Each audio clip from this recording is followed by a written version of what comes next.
L'échéance de 2050 se rapproche dangereusement. Il nous reste 26 ans pour atteindre la neutralité carbone. Si la réalité du réchauffement climatique et la responsabilité des activités humaines dans ce phénomène ne font absolument plus débat, sauf peut-être éventuellement encore chez certains climato-sceptiques, la nature, en tout cas des solutions à déployer, restent toutefois âprement débattues, y compris parmi les spécialistes. Faut-il tout miser sur les solutions technologiques ou faut-il au contraire refuser le technosolutionnisme et se résoudre à une sobriété radicale? Peut-on renoncer au nucléaire et ne compter que sur les énergies renouvelables ou peut-on au contraire refuser l'installation d'éoliennes au motif qu'elles dégraderaient les paysages? Peut-on se passer de la voiture électrique au regard de l'extraction minière nécessaire à la fabrication des batteries? Au-delà de toutes ces questions légitimes, les débats sur la transition énergétique opposent bien trop souvent les solutions entre elles. Pourtant, compte tenu de l'ampleur des transformations de notre système énergétique à mener en un quart de siècle pour être au rendez-vous de la neutralité carbone, nous n'aurons probablement pas le luxe de refuser des solutions. Et co-auteur de Couvrir nos besoins énergétiques 2050 se prépare aujourd'hui. Pierrick Dartois est donc, comme je le disais, ingénieur du corps des mines et doctorant en mathématiques. Il dressera ce soir, à l'occasion de cette webconférence, un panorama des solutions à déployer sans attendre et des enjeux à réaliser pour la transition énergétique. Je terminerai juste en précisant que cette présentation est enregistrée et sera disponible sur la chaîne YouTube du CNAM Bretagne. Donc vous pourrez la revisionner si vous le souhaitez à l'issue voilà, de cette session en direct. Et l'avantage d'être en direct, c'est que vous pourrez ce soir poser toutes vos questions à travers le chat, la zone de conversation de ce Microsoft Teams. Voilà. Alors sans plus tarder, je vous laisse la parole, Monsieur Dartois. Merci et bienvenue à vous. Merci beaucoup pour, cette présentation, très complète, du sujet qui nous attend aujourd'hui, qui est bien celui de la transition énergétique avec une approche orientée solution. Cette présentation, elle s'appuie sur un certain nombre de travaux qui sont publiquement accessibles, aussi sur la publication, dont je suis coauteur, «Couvrir nos besoins énergétiques», qui a été édité par la Fabrique de l'Industrie. Je préciserai à chaque fois, mes sources, ou alors elles seront précisées, dans mes transparents. Donc qu'est-ce qui nous attend aujourd'hui? Tout d'abord, une petite introduction, sur, la contrainte, énergie-climat, sur la question, du réchauffement climatique et la raison pour laquelle il faut agir en France, maintenant, sans plus attendre, pour atteindre la neutralité carbone. Ensuite, je vous parlerai de la neutralité carbone proprement dite. Qu'est-ce que c'est? Comment, l'atteindre dans les grandes lignes? Je vous parlerai d'électrification qui est vraiment, on va dire, la clé de la réussite de la transition énergétique pour atteindre la neutralité carbone. Cette électrification implique des besoins d'électricité croissants. Donc je vous parlerai des moyens, avec lesquels on peut répondre en France, en particulier à ces besoins d'électricité décarbonée. Et je conclurai, par, l'épineuse question de la sobriété, qui anime beaucoup de débats, et qui est une solution, indispensable sans pour autant tout résoudre comme certains, voudraient le dire. Donc voilà, je vais vous parler donc tout d'abord, je vais tout d'abord introduire le sujet: pourquoi devons-nous agir en France et aujourd'hui pour atteindre la neutralité carbone? Donc, vous le savez, bien sûr, comme tout le monde, vous entendez parler du sujet, assez souvent dans différents espaces, notamment médiatiques, peut-être sur les réseaux sociaux, et autres, vous avez pu, peut-être constater qu'il y avait, sous certaines nuances, des discours, climato-sceptiques ou qui avaient tendance à repousser l'action. Ces discours, en fait, ils évoluent avec le temps. Ce ne sont plus les mêmes que par le passé, notamment, ce ne sont plus les mêmes que, depuis ces 5 dernières années, ça a beaucoup évolué. Ce qui n'a pas trop bougé, c'est que, il y a toujours cette remise en cause, des résultats scientifiques, du climat et notamment de la responsabilité, humaine. Par contre, ce qui a tendance à disparaître dans les discours climato-sceptiques, c'est la négation pure et simple du phénomène. Quand on a des sécheresses et des vagues de chaleur à répétition, c'est difficile de dire que ça n'arrive pas. Et l'émergence, et c'est ce dont on va beaucoup parler aujourd'hui, d'un certain scepticisme vis-à-vis des solutions, dont la légitimité pose question au regard souvent des intérêts qu'il y a derrière ces discours. Voilà, et de leur maigre fondement scientifique. Voilà. Donc, les solutions sont fondées, la critique sur les solutions ne l'est pas toujours, et donc c'est de cela dont on va parler aujourd'hui. Donc, ma présentation n'a pas vocation à revenir sur le phénomène du réchauffement climatique en long et en large et en travers. Vous avez au CNAM eu des présentations, puisque je crois me souvenir que vous avez reçu des climatologues qui vous en ont parlé. Donc, juste un bref petit rappel là-dessus. Donc, nous avons un réchauffement climatique sans précédent depuis la révolution industrielle au XIXe siècle. La planète s'est déjà réchauffée d'1 degré. Ce n'est pas un phénomène naturel, c'est un phénomène qui est connu et dont la cause, c'est l'effet de serre causé par les activités humaines et par les émissions de différents gaz à effet de serre, dont le dioxyde de carbone, le méthane, le protoxyde d'azote et d'autres. On sait que il y a une relation croissante et même linéaire entre le niveau de réchauffement de la planète et les émissions de gaz à effet de serre des activités humaines. Donc, plus on émet, plus la planète se réchauffe. Et donc, il n'y a pas de choix si on a envie de stabiliser le climat et de stopper le réchauffement climatique. La seule solution, c'est donc d'arrêter d'émettre et donc de respecter un budget carbone si on a envie de limiter le réchauffement climatique à des limites prescrites, comme par exemple 1,5 degré ou 2 degrés. Alors, aujourd'hui, nous ne sommes pas sur cette trajectoire et qui sont, entre guillemets, les pays responsables? Donc on parle beaucoup évidemment de la Chine, qui représente un tiers des émissions de CO2 liées à l'usage de l'énergie. Il y a bien entendu des pays très émetteurs comme les États-Unis et l'Inde. On aurait tendance à dire, et on entend beaucoup de discours qui consistent à dire, bon, la France, c'est moins d'1%. Quel intérêt finalement d'agir en France ou même à l'échelle de l'Europe si finalement on a un impact si faible? Ce qu'il faut remettre en perspective, et pourquoi ce discours est faux et trompeur, c'est que les petits pays émetteurs, donc ceux qui émettent une part inférieure à 2% du total des émissions, dont la France, ils représentent au total 37% plus des émissions totales.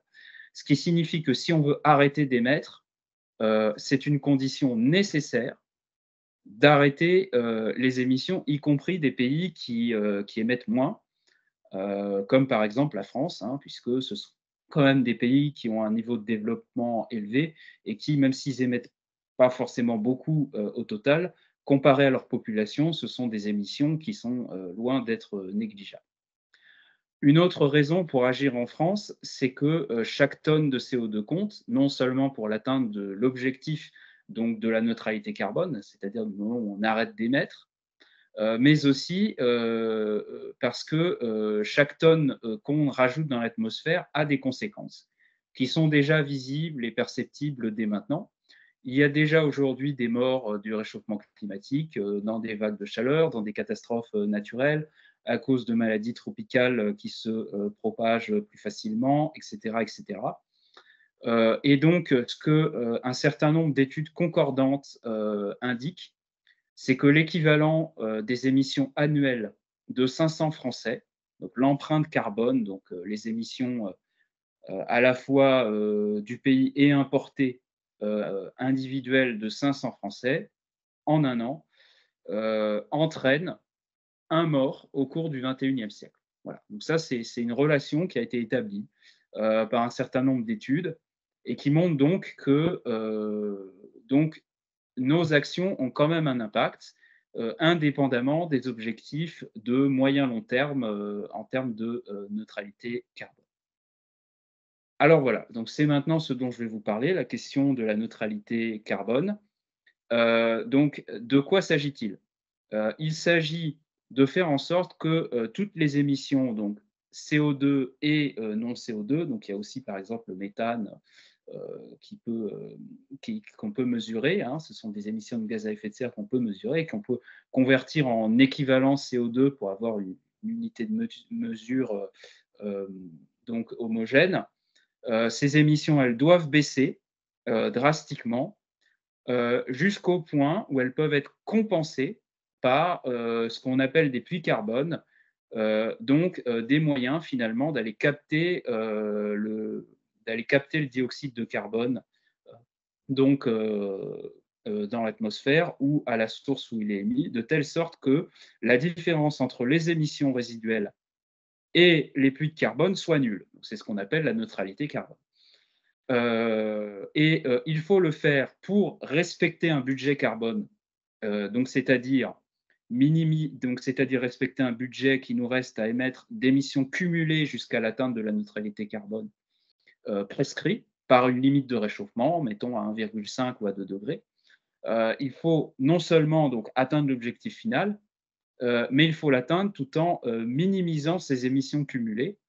Ce qui signifie que, attendre, le plus tard possible pour agir et réduire les émissions brutalement d'un coup, c'est moins intéressant pour le climat que de commencer à réduire drastiquement les émissions aujourd'hui, réduire à un rythme décroissant, les émissions plus tard. Voilà, puisque en fait, ce qu'il faut minimiser, c'est l'air sous la courbe, que je vous représente ici. Voilà, donc ça c'est, le problème à résoudre, il est double, neutralité carbone et minimiser les émissions cumulées jusqu'à l'atteinte de la neutralité carbone. Ça, c'est un problème à résoudre au niveau mondial et pour le résoudre au niveau mondial, il faut que chacun des pays, agisse de telle sorte que cet objectif de neutralité carbone, il puisse être atteint, aux alentours de 2050. 2050, c'est l'objectif qu'on s'est fixé en Europe. Peut-être des pays, qui ont plus de difficultés à faire leur transition pourraient atteindre la neutralité carbone plus tard. Mais en tout cas, en France et en Europe et dans les pays avancés, on a signé l'accord de Paris qui nous indique, avec un bénéfice climatique évident, qu'il faut atteindre la neutralité carbone en 2050. Et donc, la France est dotée d'une stratégie nationale bas carbone qui permet donc de planifier l'atteinte de cet objectif. Euh, je ne sais pas pour autant qu'elle est respectée, mais au moins, donc, il y a cette planification dans différents secteurs de la réduction des émissions nationales pour atteindre la neutralité carbone. Et donc, ça consiste à réduire les émissions dans tous les secteurs de telle sorte qu'elles puissent être compensées par les puits carbone, donc principalement des forêts, et un petit peu aussi avec du captage et du stockage de CO2. Donc ça, c'est des technologies qui font beaucoup de débats, mais il faut savoir que elles sont assez peu prometteuses. Elles ne consisteront qu'à stocker quelques millions de tonnes sur un total d'émissions aujourd'hui de 400 millions de tonnes. Donc, ce n'est pas elles qui résoudront, ce n'est pas ce stockage géologique du CO2 qui permettra de résoudre tout le problème, mais ça permettrait peut-être de faire la logistique du dernier kilomètre sur des émissions difficiles à abattre. Mais le principal de ces puits carbone, ce sera en tout cas principalement les forêts, et c'est ce qui devra compenser toutes les émissions résiduelles. Bien sûr, la stratégie nationale bas carbone ne pense pas qu'à l'objectif de 2050. Il y a des jalons d'une baisse progressive des émissions avec un objectif intermédiaire en 2030 qui a été rehaussé suite au paquet du Green Deal européen, donc qu'on appelle Fit for 55, voilà, où l'objectif qui était de réduire de 40% les émissions par rapport à 1990 est passé à 50% pour la France. Alors, donc, je vous ai parlé donc, d'un panorama général, sur, la neutralité carbone en France. Donc il faut que les émissions soient compensées par nos puits carbone. Nos puits carbone, ce sont principalement des puits carbone forestiers, voilà, donc ce sont les arbres qui stockent le CO2. Et donc, la question est de savoir, est-ce qu'on pourra compter, comme on l'estime, sur cette solution pour compenser nos émissions résiduelles. Et en fait, les événements récents nous indiquent que ce ne sera peut-être pas le cas, puisque actuellement les forêts en France subissent des maladies et de la sécheresse qui provoquent une surmortalité des arbres. Voilà, c'est pas seulement les incendies dont on entend parler, c'est un phénomène de fond beaucoup plus silencieux, d'augmentation de la mortalité forestière. Certaines espèces d'arbres en France sont très, très vulnérables à ce phénomène. Et à cause de ça, depuis 2013, notre puits carbone forestier a été divisé par deux. Ce qui signifie que les estimations de la stratégie nationale bas carbone, abrégée en SNBC, sont aujourd'hui sans doute trop optimistes vis-à-vis de ce que pourraient réaliser les forêts. Voilà. À moins d'avoir une politique d'adaptation des forêts au réchauffement climatique qui soit très ambitieuse, qui n'est peut-être pas impossible à mettre en œuvre, mais en tout cas, ça doit être un point de vigilance. La conséquence de ça, c'est que puisque on peut difficilement compter sur des puits carbone pléthoriques, il va falloir réduire les émissions avec une ambition d'autant plus forte. Voilà. Puisque pour atteindre la neutralité carbone, il faut compenser les émissions résiduelles de gaz à effet de serre par des puits carbone. C'est, on va dire, la taille du gâteau qu'on aura à se partager en 2050. Donc, si la taille du gâteau se réduit, évidemment, on partagera des parts moins grosses. Et donc, aujourd'hui, donc, de combien doit-on réduire et dans quel secteur on doit réduire? Voilà, c'est la question de ce transparent. Le premier secteur auquel il faut s'attaquer, ce sont les transports qui représentent 30% des émissions de la France, territoriales de la France. Et ensuite, on a donc trois grands secteurs qui suivent, qui sont à peu près autour de 20%, l'agriculture, l'industrie et le secteur des bâtiments. On émet assez peu dans l'énergie puisqu'on a l'avantage du nucléaire, j'y reviendrai par la suite. Donc, dans tous ces secteurs, il y en a qui sont plus faciles à décarboner que d'autres. Autant, il est technologiquement possible, même si c'est pas forcément une mince affaire, de décarboner à 90, voire presque de 100%, les transports, euh, même le bâtiment, même l'industrie, c'est pas complètement infaisable. Par contre, l'agriculture, c'est un secteur où il n'y a pas des technologies miracles qui existent qui permettraient de réduire les émissions de façon drastique, puisque ce sont des processus naturels, biogéochimiques, qui induisent ces émissions. Le premier facteur d'émission de gaz à effet de serre de l'agriculture, c'est l'élevage, principalement les émissions de méthane à cause des rots des ruminants, principalement des bovins. Ensuite viennent les engrais. Donc l'épandage des engrais émet un puissant gaz à effet de serre qui s'appelle le protoxyde d'azote. Et enfin, il y a les émissions énergétiques où là, on peut faire comme dans tous les autres secteurs, on peut les décarboner à quasiment 100% avec des technologies qui seront disponibles dans les années à venir. En revanche, ça représente une part minoritaire. Donc, pour la part pour l'élevage et les engrais, c'est à la fois une modification des pratiques agricoles et un changement des pratiques alimentaires avec moins de viande qui permettrait de réduire ces deux postes d'émissions. Voilà. Dans tous les cas, ces changements ne seront pas miraculeux.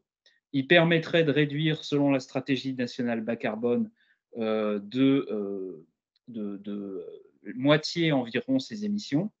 Ce qui veut dire que le gros gâteau, enfin le petit gâteau de puits carbone qu'on aura à se partager entre tous les secteurs émetteurs de gaz à effet de serre, il sera finalement relativement, donc comme il sera relativement petit, il sera grignoté en grande partie par l'agriculture, ce qui représentera au moins plus de la moitié donc du puits carbone, voire plus, peut-être les 2 tiers ou peut-être même les 3 quarts. La conséquence, c'est que dans tous les autres secteurs, il va falloir réduire drastiquement les émissions. Donc, il faudra aller au-delà de 90%, voire même atteindre voire même réduire de 100% les émissions, donc dans les transports, dans l'industrie, dans le bâtiment, même pour la production d'énergie, il faudra encore réduire les émissions, et même dans le secteur des déchets. Donc tout cela signifie en particulier qu'on ne peut pas s'autoriser à l'horizon 2050 de garder ne serait-ce qu'une petite part d'énergie fossile. Les énergies fossiles, qui sont le premier contributeur d'émissions de gaz à effet de serre aujourd'hui, donc à savoir le pétrole, le charbon, le gaz, doivent être bannies en 2050 si on veut espérer atteindre la neutralité carbone. Donc notre mix énergétique global, donc, qui est composé aujourd'hui à plus de 60% d'énergie fossile, devra être complètement décarboné d'ici 2050, avec une répartition entre différentes énergies renouvelables, bas carbone, à savoir l'électricité et la biomasse, et aussi également donc, un peu de chaleur renouvelable. Donc la chaleur renouvelable, c'est ce qu'on capte avec les pompes à chaleur. La conséquence, c'est que la part de l'électricité doit fortement augmenter, la consommation globale d'électricité doit croître, la biomasse également, même si on verra qu'il y a des nuances à faire là-dessus, et bien sûr, il faudra réduire la consommation globale d'énergie grâce à des gains d'efficacité énergétique que permet l'électrification, on le verra, mais aussi grâce à la sobriété pour certains secteurs qu'on ne pourra pas décarboner autrement. La biomasse, on peut dire, c'est une solution de facilité, et c'est pourquoi la stratégie nationale bas carbone compte beaucoup dessus, puisque c'est facile de se dire que on remplace un combustible par un autre. Avant, on brûlait du pétrole, maintenant, on va brûler des biocarburants et du bois. C'est facile, pas de changement technologique, etc. Sauf qu'en fait, la biomasse, on a un gisement qui est limité. Et les limites sur la biomasse, à la fois le bois, les biocarburants et même le biogaz, on pourrait atteindre ces limites dès 2030, d'après la planification énergétique donc, qu'a réalisé le gouvernement. On est déjà en train d'atteindre des limites, donc ça montre qu'il y a un défaut dans la planification énergétique qui est trop ambitieuse là-dessus. Et il faudrait sans doute être davantage prudent sur la mobilisation de la biomasse. Le gros problème de la biomasse, c'est qu'elle entre en concurrence à la fois avec les puits carbone, parce que donc non seulement, par exemple, quand on consomme du bois, donc on réduit les puits carbone forestiers dont on va avoir besoin et qui sont déjà mis à mal, on l'a vu. Mais en plus, la biomasse, c'est très inefficient en termes d'espace occupé. Ça prend beaucoup d'espace pour produire de l'énergie. Donc, ça rentre aussi en concurrence avec l'alimentation. Voilà, donc ça rentre doublement en concurrence avec les puits carbone, à la fois parce qu'on prélève du bois et aussi parce que ça prend de l'espace qu'on pourrait consacrer aux forêts, mais aussi avec les ressources alimentaires. Donc, c'est pourquoi il faut être prudent sur la mobilisation de la biomasse. La conséquence directe, c'est que comme la biomasse ne peut pas être une réponse adéquate à une large échelle donc au problème de la neutralité carbone, c'est l'électricité qui doit opérer la transition énergétique, qui doit être le principal vecteur de la décarbonation. Ce qui signifie donc qu'il va falloir, dans tous les secteurs énergétiques, substituer aujourd'hui les énergies fossiles par la consommation d'électricité. Alors le premier secteur, le plus émetteur, c'est naturellement le secteur des transports. Donc là, je vais mettre les pieds dans le plat. Je vais rentrer en plein milieu des débats très houleux dont on entend beaucoup parler, celui donc de la voiture électrique. Donc, première chose à dire sur la voiture électrique, c'est une solution qui est intéressante pour le climat. Si on regarde l'analyse de cycle de vie complète, c'est-à-dire le bilan carbone complet en comptant la production du véhicule, la fabrication des batteries pour les véhicules électriques, mais aussi la fabrication du reste pour les véhicules thermiques, etc. L'usage tout au long du cycle de vie, la maintenance, la fin de vie avec le recyclage des pièces et détachées, etc., y compris des batteries, etc. Quand on fait le cycle de vie complet, on voit qu'en termes d'émissions de CO2, entre une voiture électrique et une voiture thermique, on a un facteur 3. Donc, en tout cas, grâce au mix énergétique français, qui est bas carbone pour la production d'électricité, il y a un vrai avantage à utiliser la voiture électrique par rapport à la voiture thermique. C'est vrai également en Europe, c'est-à-dire que même en Pologne, avec de l'électricité produite au charbon, le bilan carbone de la voiture électrique est meilleur. Et ça s'explique principalement grâce à un autre avantage de la voiture électrique qui est son efficacité énergétique très importante. Donc, ce qu'il faut savoir, c'est qu'un véhicule thermique, actuellement, à cause de grosses pertes thermodynamiques, il a un rendement de l'ordre de 20 à 30. Les véhicules électriques ont un rendement de l'ordre de 80. C'est quand même beaucoup plus intéressant, surtout si on est limité sur l'énergie qu'on peut produire, l'énergie bas carbone, puisque de l'électricité décarbonée, on le verra, c'est pas simple à produire. Évidemment, quelque chose qui est plus efficace, qui consomme moins d'énergie, c'est évidemment beaucoup plus intéressant. Euh, Parfois, il y en a qui disent que le moteur et hydrogène va tout révolutionner. Quand on regarde la chaîne complète de l'hydrogène, c'est pas mieux que le moteur thermique en termes de rendement, puisque pour produire de l'hydrogène, il faut de l'électricité, avec un rendement pour produire l'hydrogène. Qu'ensuite, cet hydrogène, quand il est dans le véhicule, il faut qu'une pile à combustible le reconvertisse en électricité. Et ensuite, donc, il y a le rendement du moteur électrique. Donc, en bout de chaîne, on a aussi un rendement de l'ordre de 20 à 30.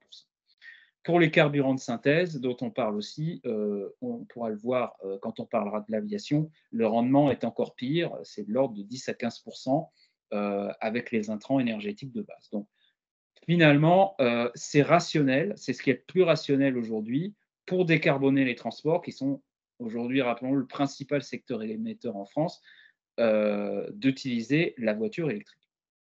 Bien entendu, on voit ces effets d'efficacité très importants parce qu'actuellement, on consomme 500 TWh de combustible pour les carburants routiers, donc tout confondu, pas seulement les voitures, mais aussi les camions, etc.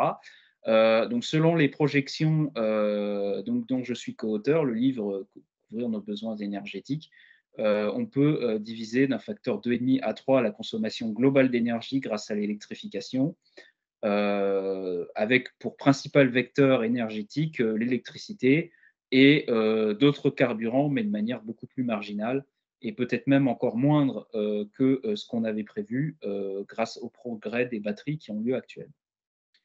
Pour la mobilité légère, il ne fait aucun doute que le meilleur moyen de décarboner, c'est de passer à l'horizon 2050 quasiment 100% de véhicules électriques. Pour la mobilité plus lourde, donc les camions etc., et les bus, etc., il y a encore un débat, mais peut-être que les progrès des batteries le régleront. Alors, bien sûr, une des raisons pour lesquelles il y a des objections aussi importantes sur l'électrification des transports, c'est la question des ressources, et notamment des ressources minières. On entend souvent que la voiture électrique enterre le problème de la transition énergétique dans les mines, et donc qu'on va substituer tout par l'extraction minière. Donc, il est vrai qu'on aura besoin d'extraire certains matériaux donc en beaucoup plus grande quantité qu'aujourd'hui. Oui, il faudra plus extraire de lithium qu'avant, de nickel, etc.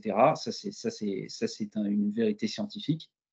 En revanche, dire que cela nierait l'intérêt du véhicule électrique pour la transition énergétique en démultipliant les impacts environnementaux de l'extraction minière, c'est faux.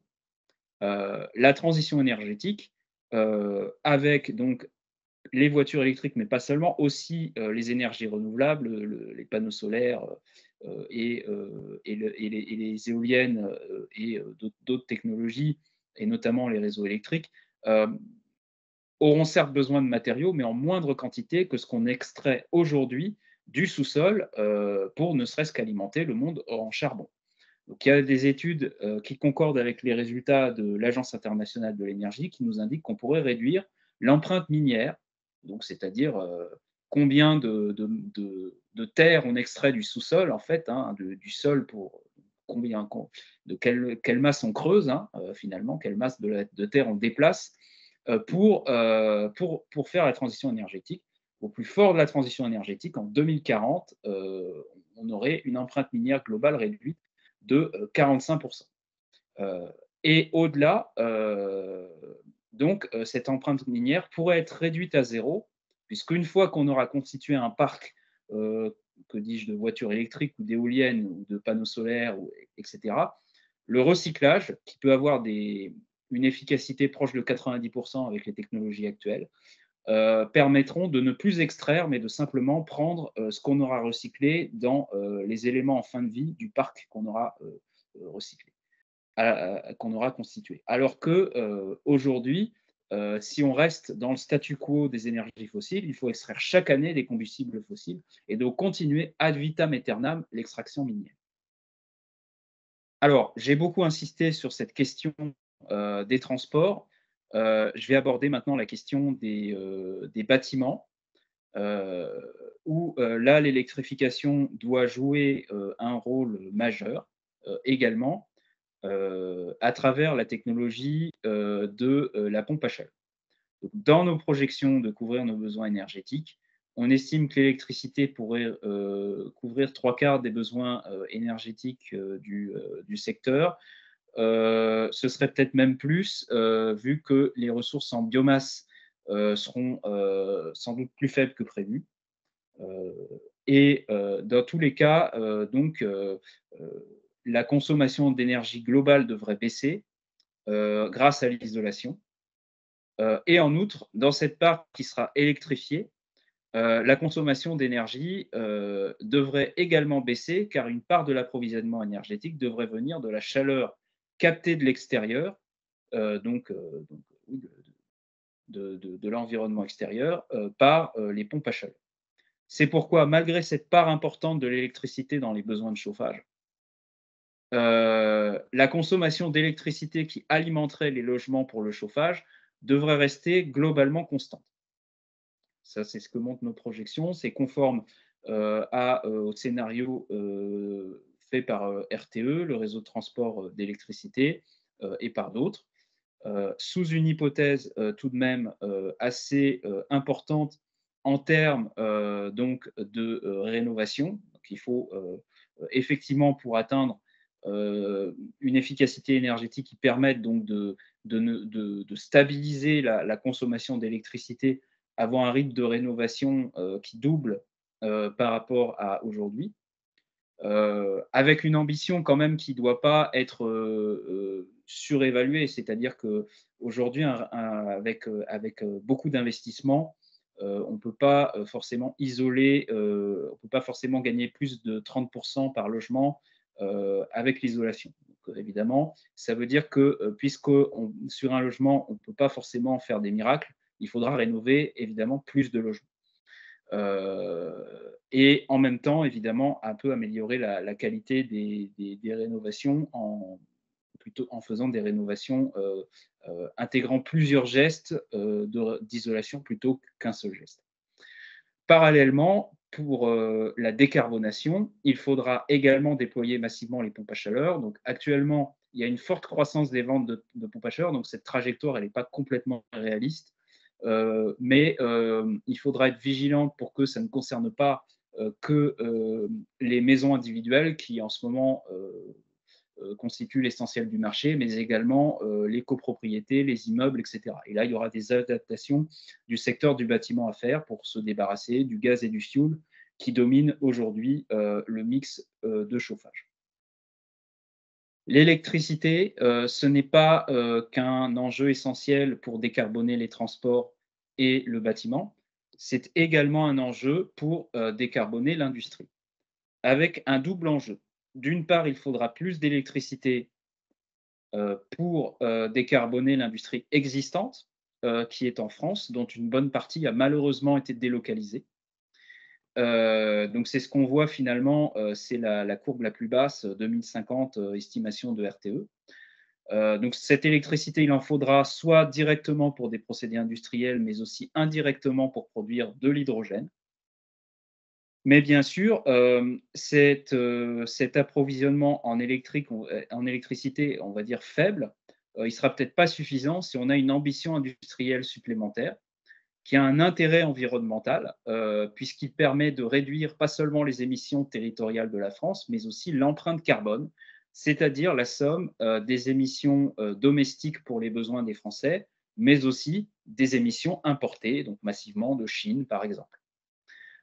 Et donc là, la consommation électrique pourrait être beaucoup plus importante, et pourrait presque, atteindre, frôler les 400 TWh, c'est-à-dire, pas très loin de ce qu'on consomme actuellement, pour approvisionner l'intégralité de la France en électricité. Donc l'électricité, c'est vraiment un enjeu massif, pour les besoins, de l'industrie. Alors, je disais que ça avait un intérêt environnemental, d'avoir une trajectoire ambitieuse en termes de réindustrialisation. Si on réindustrialise et en même temps on décarbone, le pays, on pourrait, selon les estimations de RTE, réduire les émissions cumulées en empreinte carbone de la France de 2 années d'émissions françaises. On émet à peu près, 400 millions de tonnes, par an en France. On pourrait, économiser 900 millions de tonnes si on fait une réindustrialisation par rapport à la trajectoire, sans réindustrialisation. Ce qui a donc un intérêt certain, puisque je le rappelle, l'intérêt n'est pas que, de la transition énergétique n'est pas que de, réduire, d'atteindre la neutralité carbone, mais de le faire en minimisant les émissions tout au long du trajet.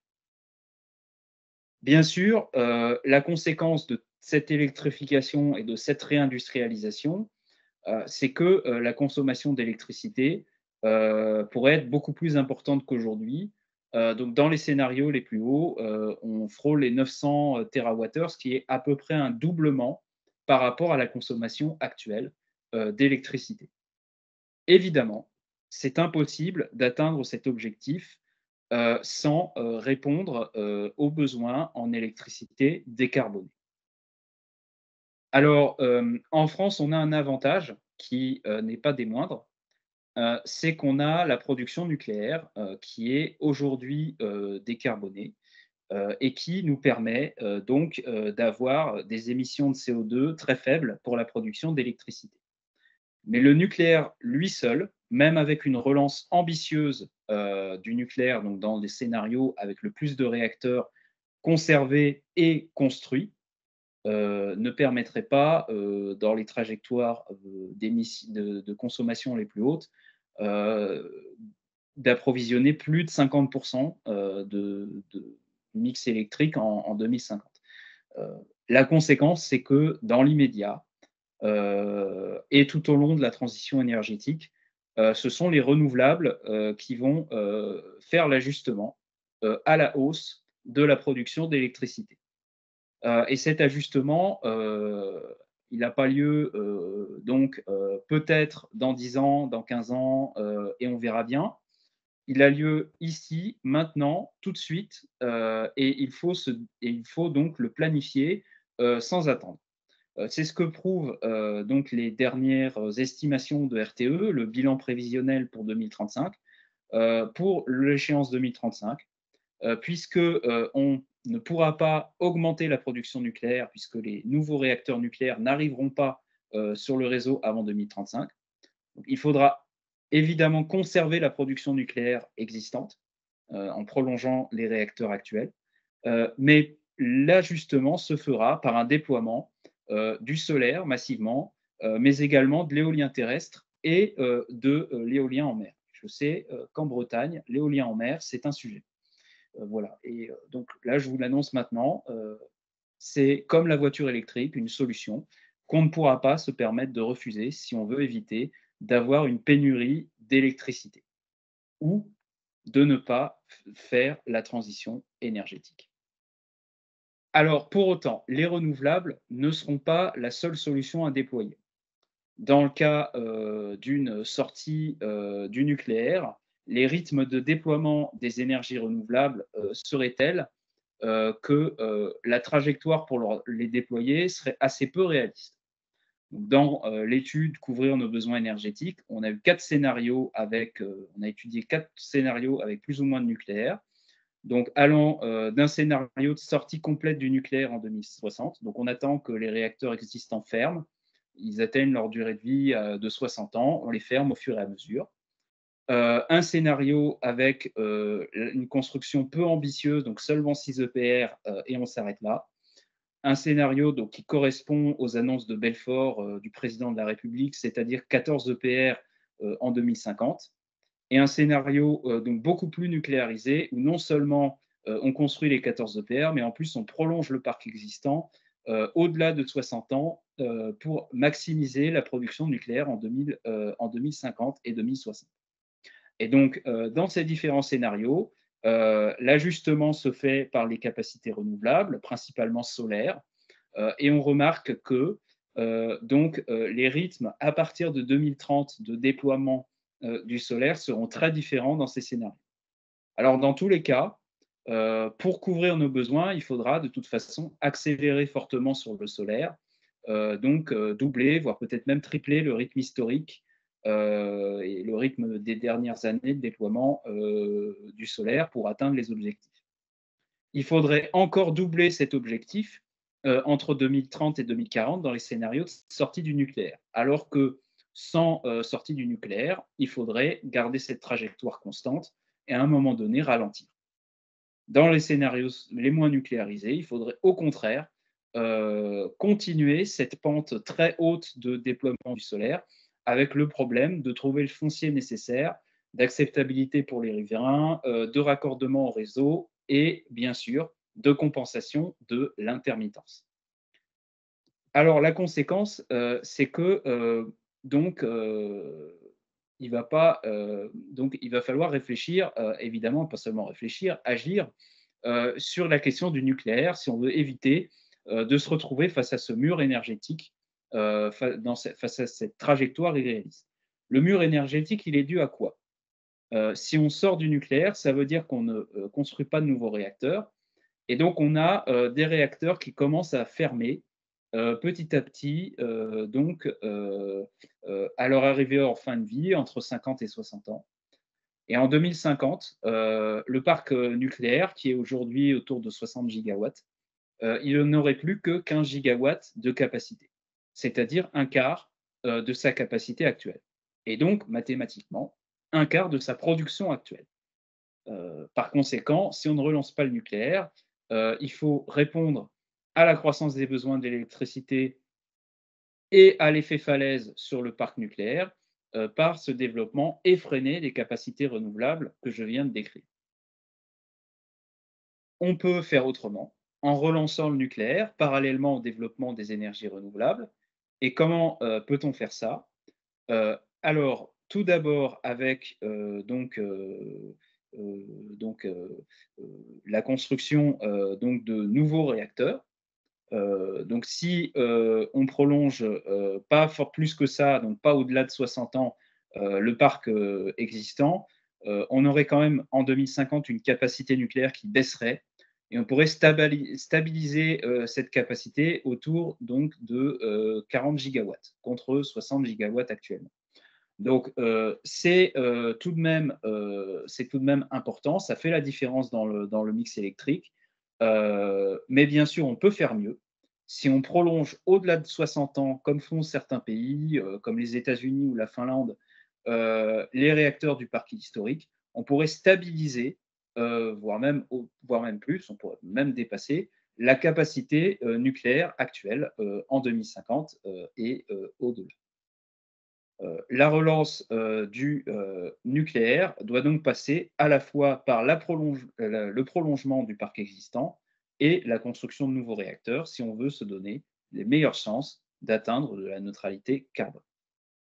Alors, la relance du nucléaire, elle n'a pas qu'un impact sur, on va dire, le réalisme de la transition, éviter le mur énergétique de l'effet falaise avec une consommation d'électricité qui augmente, Elle a aussi un impact global sur le coût, puisque il a été démontré par différentes études, et notamment par celle de RTE, résultat qu'on a confirmé dans notre propre étude, couvrir nos besoins énergétiques à partir d'hypothèses semblables à RTE, que dans des scénarios nucléarisés, le coût complet, le coût global du système électrique est moins cher qu'avec un mix 100% renouvelable. Qu'est-ce qui explique la différence? C'est pas tant le stockage, c'est les coûts de réseau, parce que raccorder les énergies renouvelables au réseau, ça coûte effectivement très très cher. Un autre avantage économique, c'est que la France ne peut rester exportatrice d'électricité, et donc moins dépendre des échanges extérieurs que dans les scénarios les plus nucléarisés. Donc il y a effectivement, outre cela, un enjeu industriel et économique important. Alors bien sûr, là je vous ai parlé de la production d'électricité, mais la production ne suffit pas. Il faut faire en sorte qu'elle réponde à la demande. Donc c'est ce qu'on appelle l'équilibre offre-demande, qui doit avoir lieu à tout instant sur le système électrique pour que quand on appuie sur l'interrupteur ou que quand on allume le chauffage, on ait effectivement le courant qui passe, même en période de pointe. Et donc, pour répondre à cette demande à tout instant, équilibrer une consommation qui fluctue et en même temps une production qui fluctue de façon croissante avec des énergies renouvelables qui sont de fait intermittentes, qui varient aléatoirement en fonction des conditions météo, il faut ce qu'on appelle développer des moyens de flexibilité. Ces moyens de flexibilité, donc il y a le plus connu d'entre eux qui est le stockage, hein, voilà, le report de production d'énergie au moment opportun. Mais il y a également d'autres moyens de flexibilité dont on parle moins, qui sont les interconnexions avec les pays voisins. Alors ces interconnexions, ces échanges interfrontaliers, qu'on qualifie aussi de foisonnement parfois dans les débats sur la transition, ils permettent en fait de lisser les aléas de production et consommation entre différents pays. Donc, ça peut être des aléas météorologiques sur la production, ça peut être des aléas sur la consommation, selon qu'il fasse plus froid ou plus chaud dans un pays ou dans un autre. Et donc, lisser ces aléas et aussi mutualiser les capacités de production pilotables, donc comme le nucléaire ou l'hydraulique, euh, permet donc de faire un équilibrage plus facile de l'offre et de la demande. Et enfin, il y a un troisième élément de flexibilité qui est celui de la flexibilité de la demande. Donc, on peut consommer de l'électricité au moment le plus opportun pour le système électrique, donc quand on anticipe d'avoir des surplus de production. Alors, ça ne veut pas dire forcément que la consommation d'électricité des particuliers doit fluctuer comme le cours de la bourse. Ça veut simplement dire que certains usages nouveaux qu'on anticipe, comme la recharge des véhicules électriques ou par exemple la production d'hydrogène par électrolyse, devront être faits plus tôt au moment opportun, par exemple pendant le pic de production solaire en milieu de journée. Euh, alors, bien entendu, pour autant, même si on développe ces moyens complémentaires, renforcement des interconnexions et de la flexibilité de la demande sur les nouveaux usages, le stockage restera important. On a eu un discours ces dernières années, entretenu notamment par le réseau de transport d'électricité, qui consistait à dire on peut faire des renouvelables, pas de problème, sans se préoccuper de la question du stockage. Aujourd'hui, il faudrait se préoccuper de la question du stockage.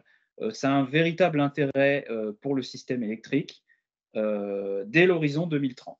Voilà, on pourrait installer des batteries dans des quantités assez importantes, hein, donc 5 à 7 gigawatts de batterie, d'une durée de stockage de 2 heures, ce qui est quand même assez important. C'est ce que démontrait notre étude Couvrir nos besoins énergétiques. À plus long terme, puisque ce sont des capacités qui prennent du temps à construire, il peut y avoir un intérêt à relancer le stockage hydraulique, donc ce qu'on appelle les STEP, stations de transfert d'énergie par pompage. Donc on en a déjà aujourd'hui en France, environ 5 gigawatts d'une capacité de stockage de 20 heures. Et on pourrait, avec le potentiel identifié, doubler ce parc avec des nouvelles constructions. Donc ça, ce sont des technologies dont on aura besoin pour équilibrer l'offre et la demande, quasiment dans tous nos scénarios, même avec relance du nucléaire. La question de la production dont je viens de parler et sur laquelle donc, je vais conclure maintenant, n'est pas le seul enjeu de la transition énergétique. Il faut davantage se pencher sur la consommation. On l'a vu avec la question de la flexibilité, mais reporter de la consommation ne suffira pas. Il y a certains secteurs où il pourrait être intéressant de la réduire. Alors, pour autant, donc on entendra des écologistes qui, pour beaucoup, donc, ont une argumentation tournée autour de la sortie du nucléaire, par exemple Négawatt et d'autres, qui vont dire la sobriété est majeure et pourrait résoudre le problème. On entend même des gens qui ne font pas de calcul dire la sobriété va tout résoudre, aucun besoin de technologie, aucun besoin de produire de l'énergie, aucun besoin de voitures électriques, etc. C'est une contre-vérité. La sobriété peut faire sa part.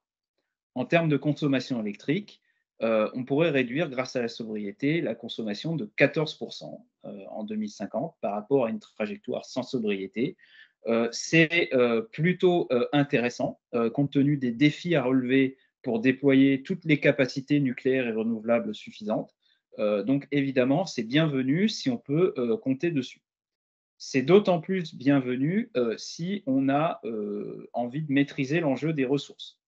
Donc, dans le secteur des transports particulièrement, le fait de ne pas compter que sur la voiture, donc effectivement, il faudra faire des voitures électriques.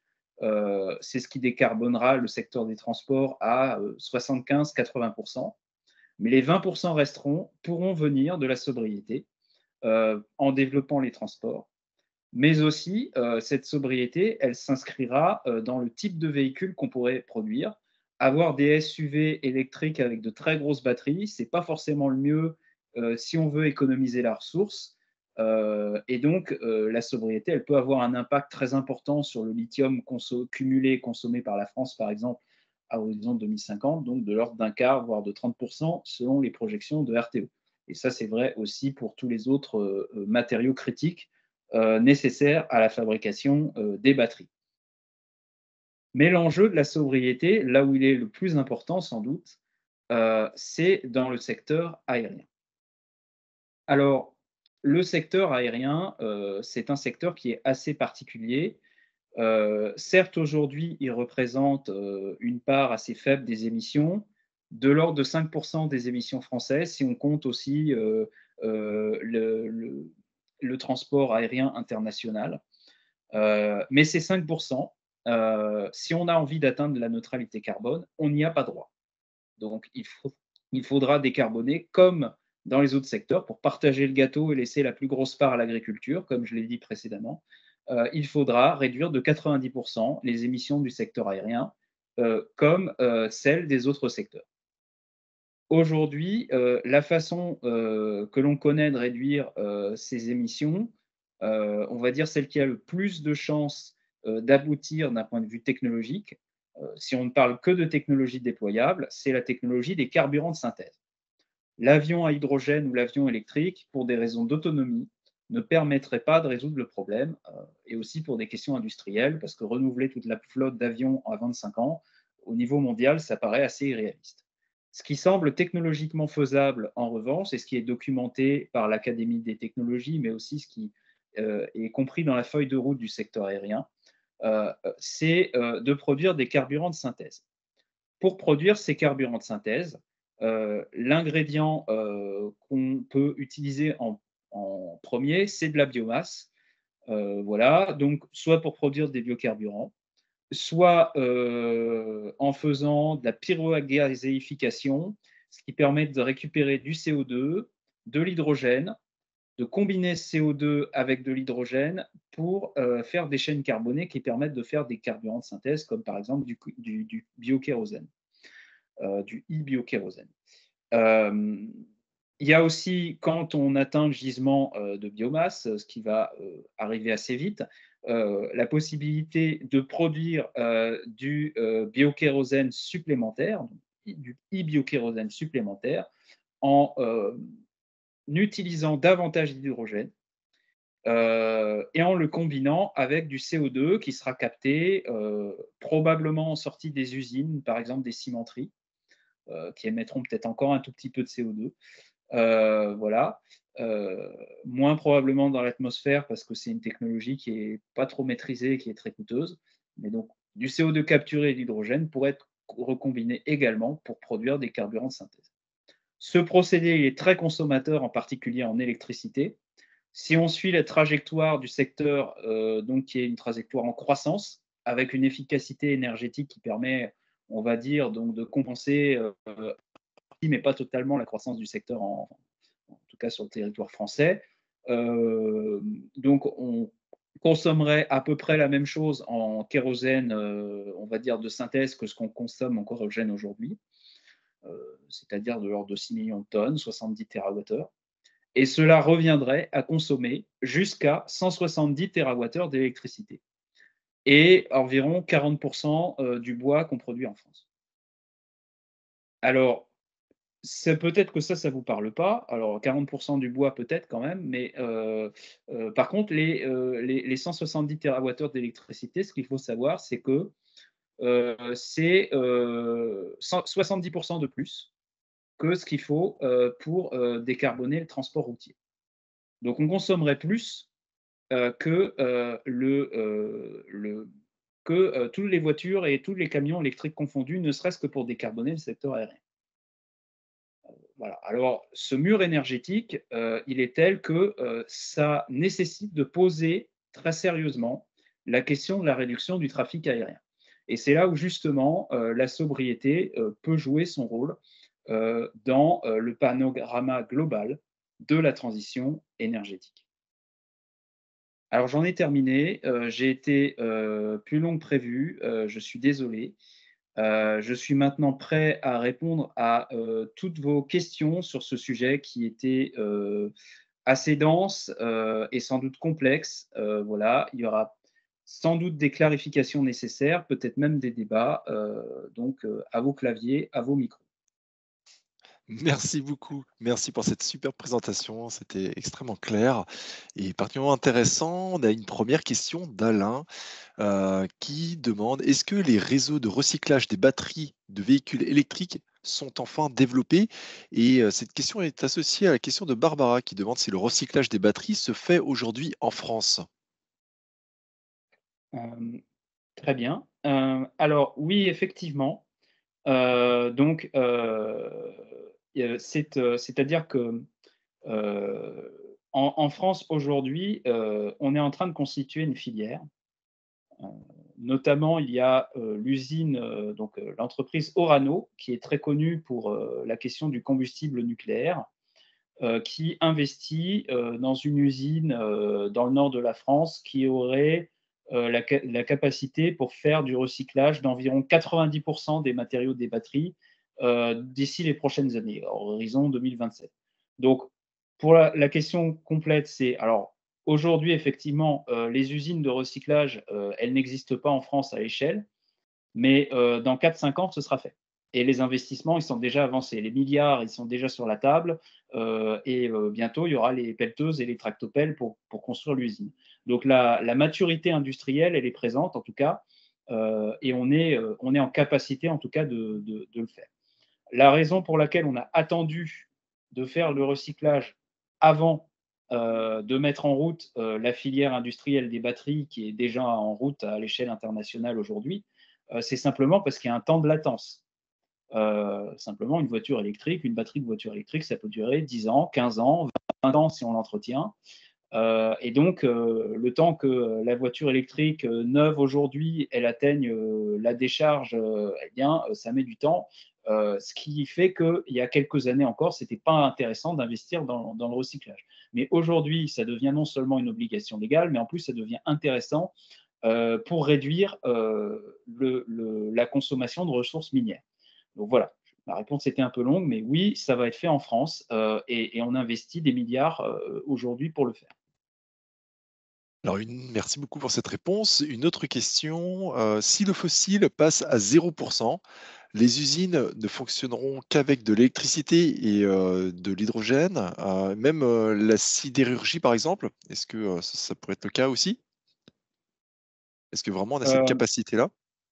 Alors, oui, alors pour l'industrie, effectivement, c'est un secteur qui est un peu plus complexe parce que, c'est un secteur, et c'est pour ça que je ne vous ai pas forcément présenté de graphique avec le mix énergétique, complet, électrique et non électrique, de l'industrie, contrairement aux autres secteurs. C'est parce que c'est un secteur particulier où il est intéressant pour certains procédés industriels de conserver de la biomasse. Alors, donc des combustibles et en particulier de la biomasse. Alors évidemment, des combustibles fossiles, si on veut atteindre la neutralité carbone, il n'en faudra plus. Donc il n'y aura plus de charbon dans la sidérurgie, par exemple. Par contre, pour faire de la chaleur haute température, ce sera peut-être intéressant d'avoir du gaz, d'avoir du biogaz, par exemple. On peut combiner ça avec de l'hydrogène, avec du bois. Bon, tout ça pour dire que, en fait, la biomasse, elle sera intéressante pour l'industrie et c'est la raison pour laquelle, comme ce sera une ressource rare, il faudra la réserver en priorité à ces secteurs et donc ne pas l'utiliser dans d'autres secteurs, par exemple, ne pas le gaspiller pour le chauffage des bâtiments, s'il s'agit du bois, ou pour mettre des biocarburants dans des voitures. Voilà. La biomasse sera beaucoup plus intéressante donc dans le secteur de l'industrie. Pour autant, l'industrie sera quand même massivement électrifiée, en tout cas beaucoup plus qu'aujourd'hui. Et pour la sidérurgie en particulier, il est possible de faire du 100% électrique, enfin 100% électrique plus hydrogène. Donc c'est une technologie qui arrive à maturité aujourd'hui au niveau du développement industriel, y compris en France. Hein. C'est des projets où aujourd'hui le gouvernement met des milliards dans les deux usines sidérurgiques de Fos-sur-Mer et de Dunkerque pour produire de l'hydrogène décarboné qui permettent de faire la réduction directe du minerai de fer en lieu et place du charbon. Voilà. Donc effectivement, c'est possible dans la sidérurgie de se passer complètement de combustibles fossiles et il y a plein de procédés industriels où il y a des technologies qui sont matures ou quasi matures pour permettre d'électrifier. Mais pour autant, les investissements sont lourds. Il y a encore un peu de R&D à faire et c'est vrai que ça va pas être, on va dire, ça va pas être aussi facile que d'installer une pompe à chaleur. Ça, c'est évident. Merci. Alors une prochaine question qui peut-être peut susciter un débat. Le nucléaire pose tout de même de gros problèmes pour les générations futures. Que sera l'humanité dans 2000 ans, dans 10 000 ans? Et pour les générations actuelles, même les experts mondiaux du nucléaire et de la sismologie, les Japonais, ont eu un accident majeur. Quelle garantie nouvelle depuis Fukushima ne joue-t-on pas avec le feu en parlant du nucléaire? Alors, à cela, Arnaud rebondit, lui, en rétorquant que justement le changement du climat est encore plus périlleux puisqu'il s'agit ici d'un horizon de 100 ans uniquement. Voilà. Que pensez-vous justement de ces deux points de vue? On a ici un auditeur qui a des craintes pour le nucléaire et un autre qui semble être beaucoup plus engagé sur le fait qu'il faut y aller. Hem, alors, très bien. Alors donc, sur cette question, moi j'aurais tendance à dire qu'il faut regarder les choses rationnellement, et donc peser les risques les uns contre les autres. Si on regarde les estimations sérieuses du nombre de morts total, du nucléaire, donc par le passé, en comptant, Tchernobyl, qui est le pire, Fukushima et cetera, on est à 4 000 morts, principalement à cause de l'accident de Tchernobyl. Fukushima a fait 0 mort en fait. Il y a on n'a pas prouvé de surmortalité à cause de l'accident nucléaire de Fukushima et les doses, reçues à Fukushima par la population étaient, suffisamment infimes en fait, pour que ça ne pose pas de problème sanitaire majeur. Donc ça, c'est le bilan du nucléaire en termes de nombre de morts, c'est 4 000.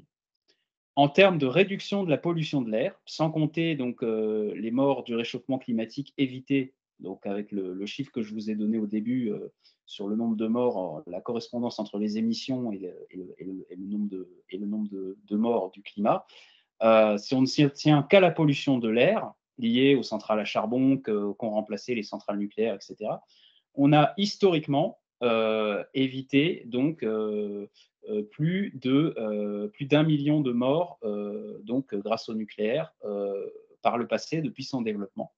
Et on pourrait, d'ici 2050, sauver jusqu'à 7 millions de vies avec son développement en se restreignant à la question de la pollution de l'air.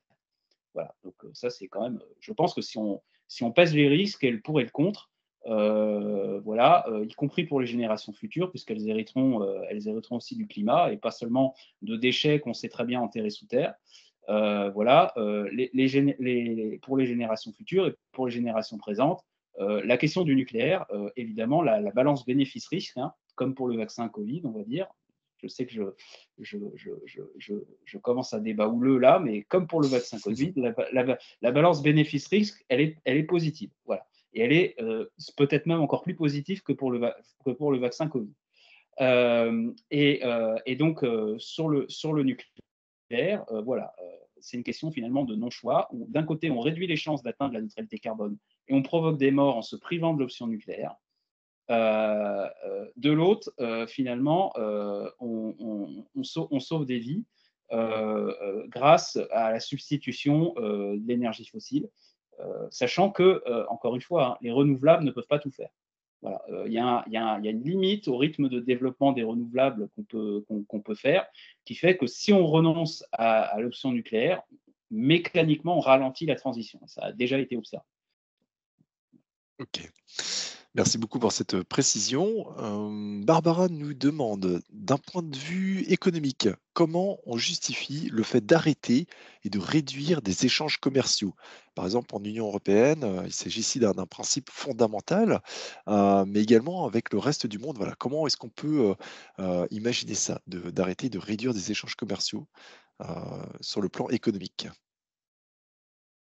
Alors, donc là, bon, on va sur des questions qui sont évidemment très politiques. Donc, je ne saurais que trop vous conseiller de regarder ce qui se dit lors de la campagne pour les européennes qui a lieu bientôt, pour vous faire une idée de qui aurait des solutions les plus convaincantes sur la question du climat et de son lien avec le commerce international.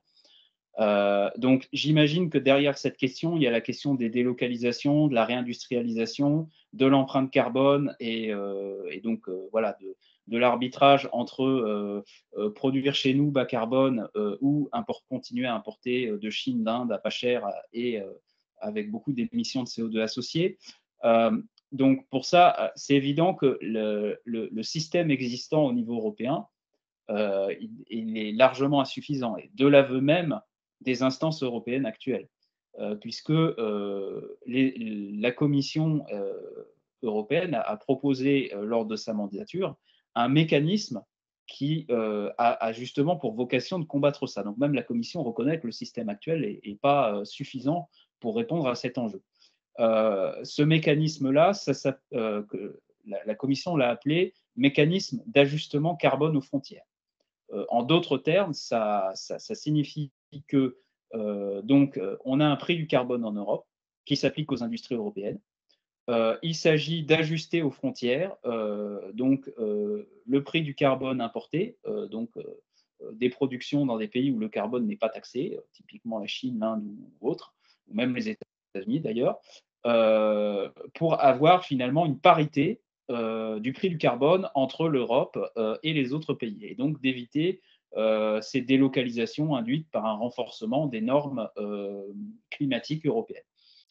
Bien sûr, ce mécanisme, il a un gros défaut, c'est qu'actuellement, il ne concerne que quelques biens faciles on va dire, facilement identifiables et faciles à suivre, comme l'acier, l'hydrogène, le ciment et l'électricité. Voilà, je crois que c'est les quatre qui sont concernés.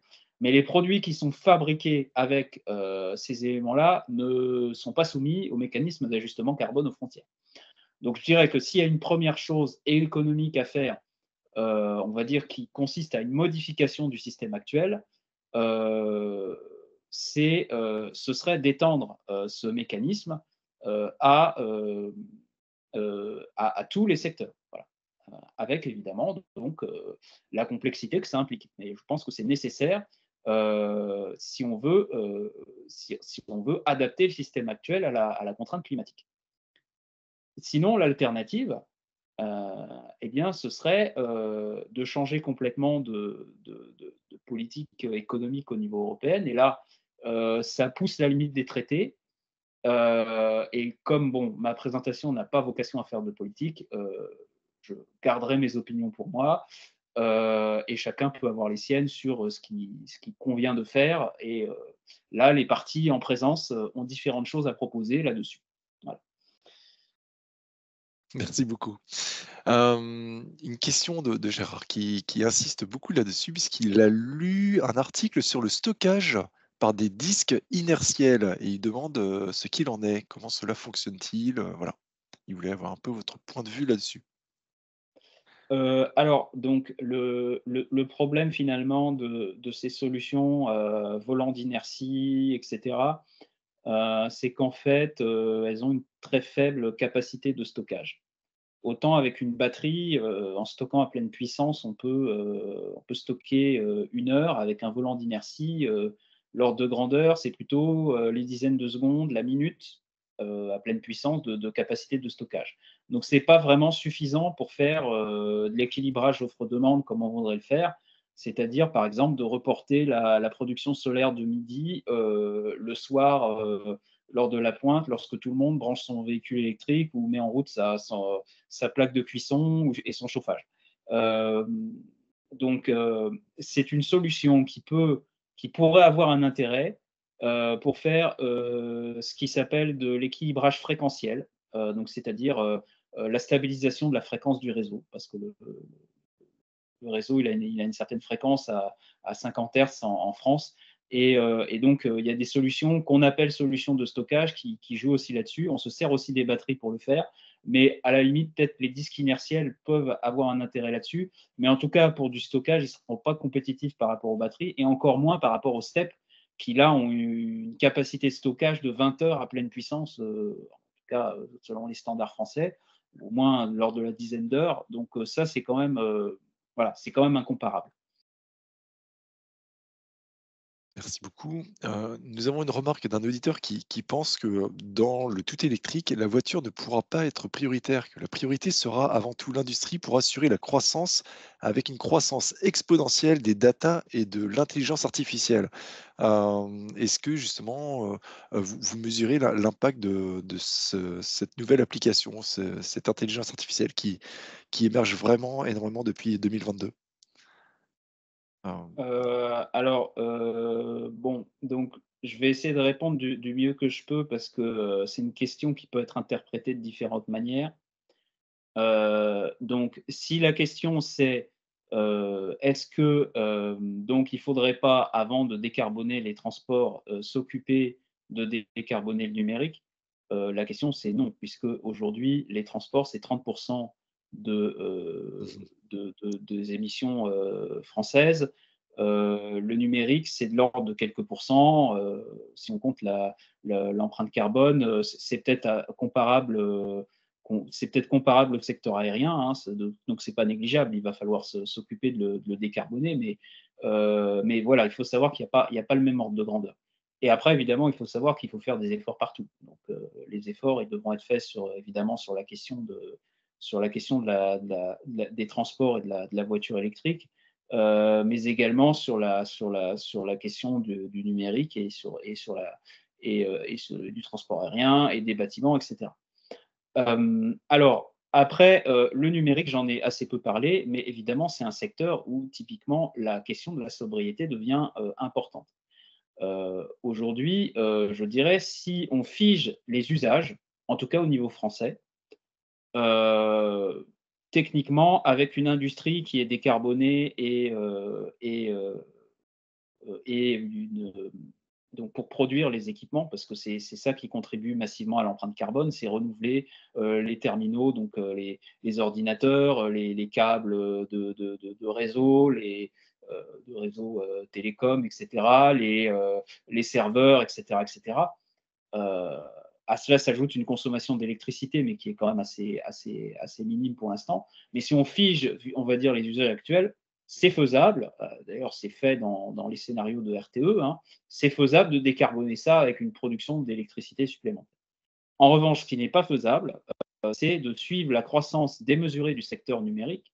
Donc, effectivement, si l'IA continue avec des gros modèles très coûteux en données à entraîner, etc., si l'IA sollicite encore et encore et encore de l'énergie, évidemment, on n'arrivera pas à décarboner. Donc là, la question de la régulation au niveau, pas seulement européen, mais aussi international, elle se pose. Il va falloir réguler tout ça. Donc là, je n'ai pas forcément la meilleure manière pour le faire. Hein. Il y a différentes manières. Hein. Soit on interdit, soit on taxe. Enfin bon, il y a différentes solutions. Mais en tout cas, ce qui est certain, c'est qu'il va falloir réguler pour que ce secteur ne grignote pas la production d'énergie qui devrait être mise prioritairement pour les usages qu'on doit décarboner aujourd'hui. Voilà. Donc effectivement, le numérique, c'est un secteur où la sobriété est importante. Mmh. J'espère que ça répond Hem, du mieux à la question. c'est parfaitement répondu.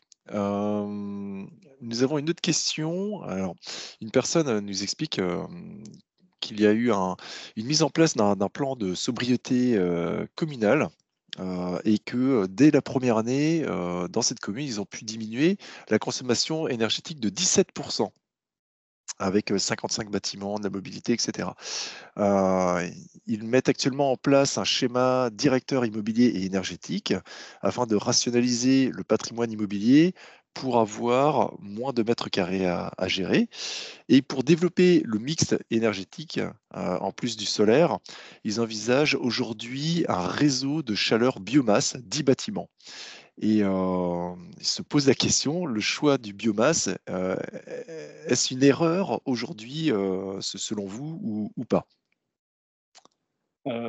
Alors, c'est vrai que c'est quand même assez compliqué effectivement de savoir, parce que, il y a là, c'est vraiment un sujet de débat et de débat, légitime. C'est sûr qu'aujourd'hui, si on regarde l'impact carbone de la biomasse, même en tenant compte de ses effets indésirables de concurrence sur les puits carbone, etc., ça reste, tant que c'est pas issu de la déforestation, et là-dessus, il faut être vigilant, hein, puisqu'on s'est fait avoir sur la centrale de Gardanne, par exemple, qui a été convertie à la biomasse. Tant que c'est pas converti à la tant que c'est pas issu de la déforestation, la biomasse, elle peut avoir un intérêt comparé au fuel, par exemple, ou même au gaz. En revanche, c'est vrai que comme sur un réseau de chaleur, on part sur une infrastructure à long terme, euh, qui a vocation à persister jusqu'à l'atteinte de la neutralité carbone, voire au-delà. Au moment où il faudra peut-être pas trop compter sur la biomasse, moins que ce qu'on compte le faire aujourd'hui, parce qu'on aura des puits carbone qui se seront effondrés, etc. Là, à long terme, c'est peut-être pas forcément un choix très intéressant. D'autant plus si on a des activités, des alternatives décarbonées autres. Donc j'aurais tendance à dire que si vous n'avez vraiment pas le choix, peut-être qu'il faut faire ce projet. S'il y a vraiment aucune autre alternative, et encore une fois, il faut vraiment s'assurer de l'étude environnementale, sous-jacente pour vérifier que, oui, les émissions de CO2 baissent bien, et cetera, en étant prudent sur l'origine de la biomasse, et cetera. Savoir si c'est des déchets qu'on récupère, parce que ça, c'est pas la même chose. Si c'est de la biomasse issue, donc par exemple voilà, des copeaux, de bois d'industrie, ou si c'est carrément des arbres qu'on coupe, c'est pas tout à fait la même chose. Donc il faut s'assurer de l'impact environnemental et de ce qu'on met en place. Et surtout, il faut vraiment en priorité étudier les solutions alternatives. C'est-à-dire que si on peut à la place, par exemple, faire de la géothermie, ou même faire une pompe à chaleur géante. Je sais que ça se développe, hein, si vous avez un cours d'eau à proximité ou des choses comme ça, c'est des choses qui peuvent être faites. Ça peut même être fait, les pompes à chaleur géantes, sur sur des réseaux de récupération des eaux usées ou ce genre de choses, hein. Il y a différentes choses intéressantes à faire là-dessus. Euh, Là, pour le coup, c'est beaucoup mieux. Si vous pouvez effectivement sur cette commune vous passer de la biomasse et à la place faire des projets donc à base de, voilà, de pompes à chaleur géantes ou de géothermie, c'est évidemment largement préférable à la biomasse. Voilà. Mmh. C'était un peu long, mais j'espère que c'est Non, clair. non, non, non, mais c'était très intéressant justement cette, innovation. L'extraction de l'uranium, son traitement et son transport ne dégagent-ils pas plus de CO2 également? C'est une question qui est posée et dans la même question, on a également: est-ce que le secteur de biomasse peut vraiment remplacer le secteur de pétrochimie, sachant que ce secteur fournit à 90 de besoins quotidiens de l'homme? Alors, je ne sais pas si le chiffre 90 est réellement, approprié, mais voilà. Donc en gros, ici la question, c'est un auditeur qui s'interroge sur notamment l'extraction de l'uranium, le traitement et le transport. Il se demande si ça génère aussi du CO2. Alors, effectivement, tout génère du CO2. C'est-à-dire que, j'ai dit, quand je parle de la décarbonation de tous les secteurs, je parle de décarbonation à 90-85. Ça approche des 100, mais il y a encore des émissions résiduelles. Donc oui, tout continuera à émettre du CO2, en très faible quantité. Et aujourd'hui, il y a certaines sources d'énergie qui en émettent déjà très très peu. Donc, pour avoir à peu près les ordres de grandeur, donc comme pour les voitures électriques, hein, on fait des analyses de cycle de vie sur le nucléaire, sur l'éolien, sur le solaire, etc. Les analyses de cycle de vie, ce qu'elles montrent, c'est que pour une centrale à charbon, on émet 400 grammes, pardon, 1000 grammes de CO2 par kilowattheure. Pour une centrale à gaz, 400 grammes de CO2 par kilowattheure. Pour des panneaux solaires, de l'ordre de 30 à 40 grammes par kilowattheure. Une éolienne, c'est 10-15 grammes de CO2 par kilowattheure. Un réacteur nucléaire fonctionnant en France, 4 grammes de CO2 par kilowattheure. Donc, même par rapport aux renouvelables, en comptant donc l'analyse de cycle de vie, ça veut dire tout, hein, la construction de la centrale, son démantèlement, le cycle de vie de l'uranium, de l'extraction, de son enrichissement, de son retraitement, la gestion des déchets, etc. Tout ça émet du CO2, bien entendu, et d'autres gaz à effet de serre. Mais quand on fait le bilan global, on est à 4 grammes de CO2 par kilowattheure. Donc, si la question est est-ce que ça n'émet pas plus que les énergies fossiles, entre 4 et 400 ou 1000, évidemment, bah, c'est incomparable. Donc oui, l'uranium est très bas carbone comparé aux combustibles fossiles. Merci. Une question également d'Alain qui demande: quel nom a été donné pour les super batteries? Euh, Alors, je ne alors, connais pas ce concept-là, mais il y a peut-être, voilà, il y a peut-être des super batteries, qui présentent un nom précis, mais, je vois pas à quoi l'auditeur fait référence. Alors, j'ai pas, en tout cas, j'ai pas de nom en tête. peut-être Il y en qu'il peut a. nous apporter une, précision. Ah d'accord, non, en fait, il voulait parler tout à l'heure des disques inertiels, en fait. Oui, D'accord. voilà. Ah oui, Mmh, c'est ça, oui, oui. Ah bah ça, je comprends bon, mieux. ça devrait pas, être qualifié de super batterie puisque, ça a une capacité de stockage moindre. Oui, Voilà, c'est ce oui, que vous c'est avez expliqué, oui. les volants d'inertie ou les disques inertiels, oui. Les STEP peut-être. Ah oui, les STEP, stations de transfert, d'énergie par pompage. Voilà, alors Oui, c'est ça qui c'est exactement ça, c'est ça les steps. le Voilà. principe général, d'une STEP. Donc, c'est différent d'un barrage classique parce que dans un barrage, en fait, bon, vous avez 4 types de barrages en fait en France. Vous avez les barrages à retenue d'eau, donc où essentiellement bah, c'est un grand réservoir et vous faites couler l'eau quand vous en avez besoin. Vous avez les barrages au fil de l'eau, donc c'est une petite rivière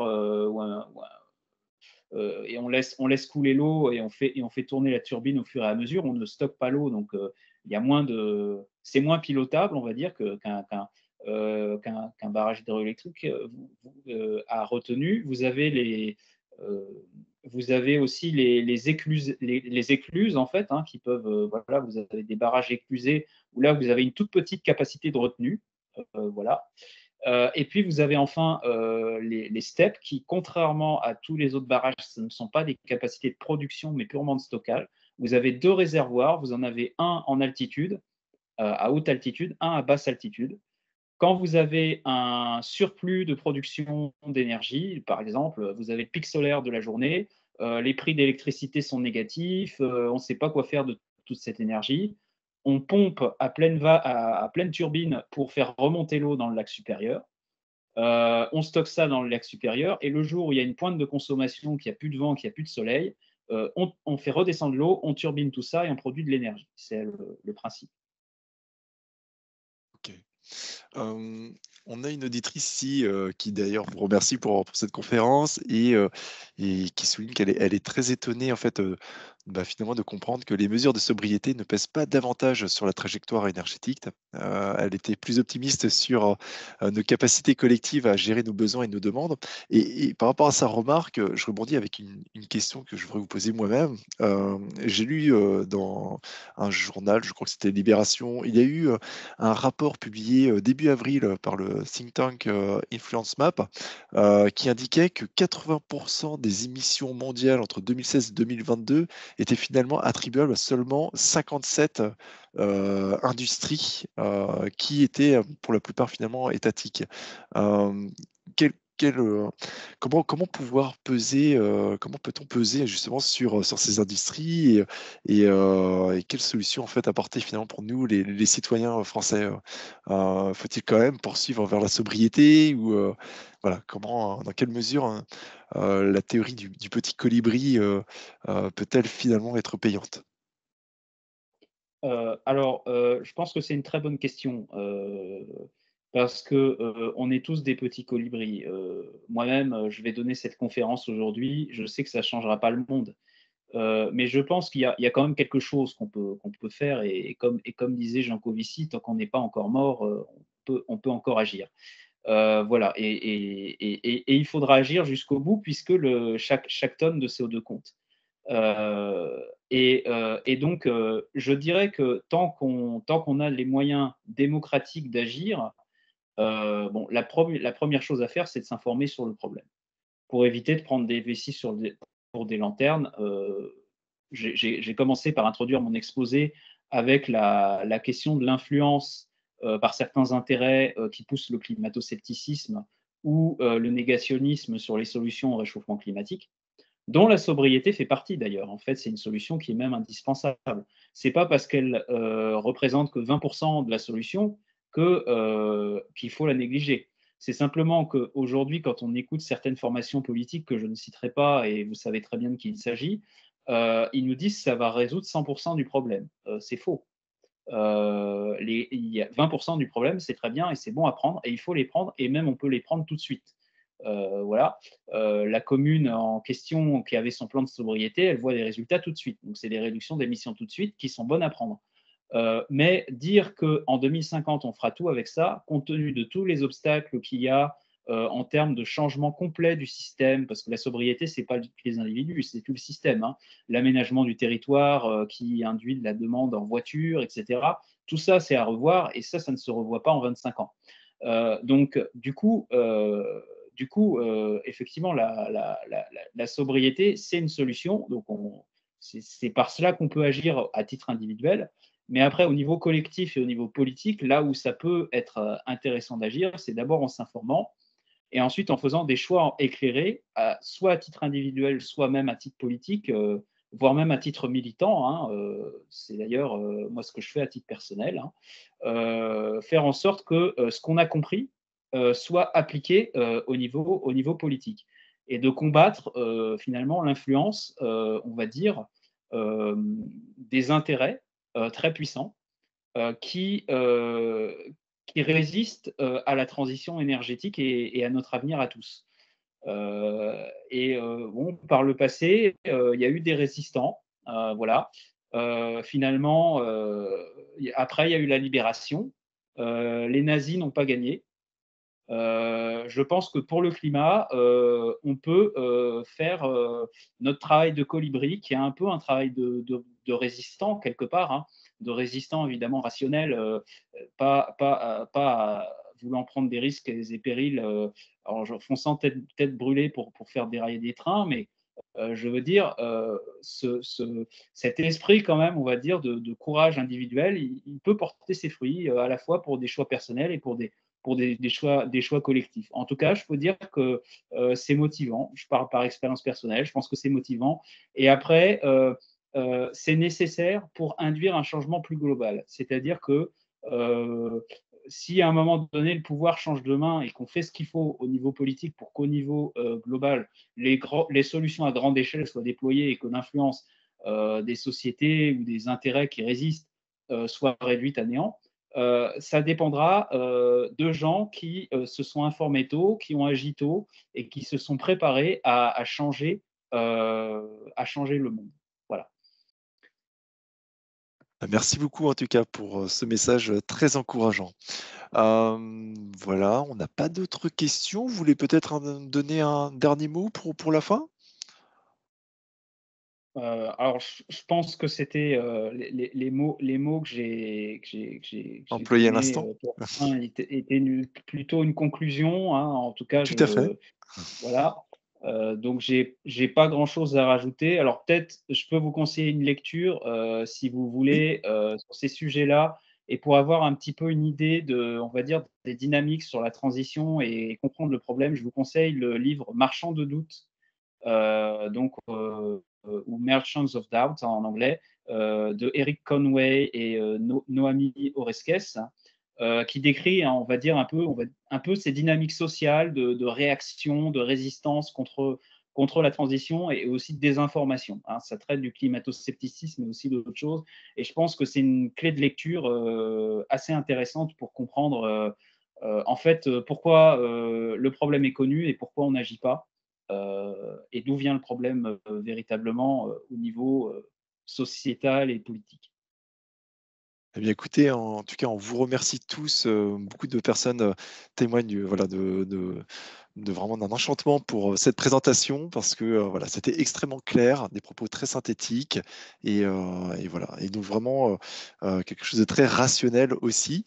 J'en profite pour glisser un petit message à destination de nos auditeurs sur le fait que nous nous retrouverons le jeudi 23 mai à 18h30 pour une autre conférence sur le sujet de l'eau dans l'univers avec Johan Kieken, qui est un spécialiste de la planétologie. Voilà. Merci encore à vous, Pierrick Dartois. Très belle soirée à toutes et à tous et à très bientôt.